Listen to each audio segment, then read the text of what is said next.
దుర్నీతి పాపం. మొదటి యోహాను 5:17 విశ్వాసములము కానిది పాపం.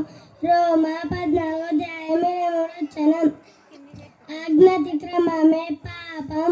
మొదటి యోహాను 3:4 తిరుగుబాటు చేయుట పాపం.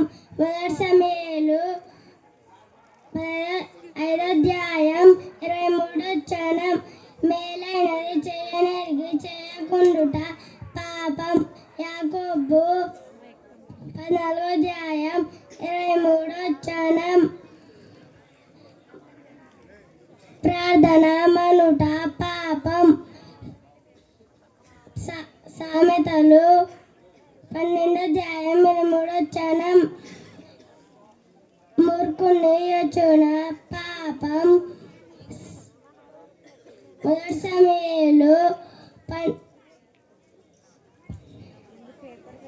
24:9 యేసునందు విశ్వాసం ఉంచకపోవడం పాపం. యోహాను 16:9 గట్టిగా చప్పట్లు కొట్టాలమ్మా.